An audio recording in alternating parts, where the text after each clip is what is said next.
here in Kentucky we have two hospitals, Baptist Health Hamburg and Baptist Health Hardin.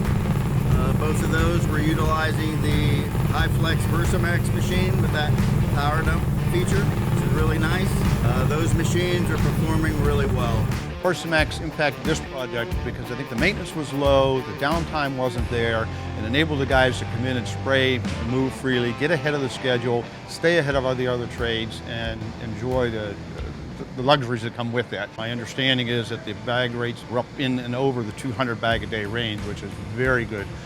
It eases the schedule, it eases the application process, and enables the guys to work smoother and easier when they can stay ahead of the game and be ahead on the scheduling.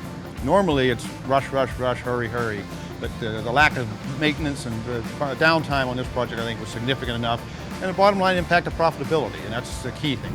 Once again, head to head with the competition. We've had them now for a little over a year with very little, if any, breakdowns.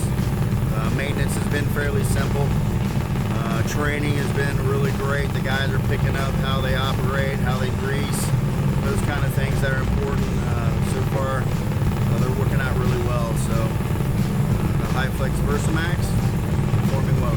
Major impact it'll have is in profitability and in scheduling on the project, being able to get in, get the job done, and get off the job. And it's really what everybody wants, from all the trades associated on the job, the general contractor, owner, and the guys in the field. There was a lull in that size piece of equipment with the mobility that it has and the capabilities that it has, that it's able to do the job, reach the distances, go the height, and be dependable. That's really what the market needs today, and there's a lot of technology and thought put into the design of this pump that I really like for making the job easier for the guys in the field.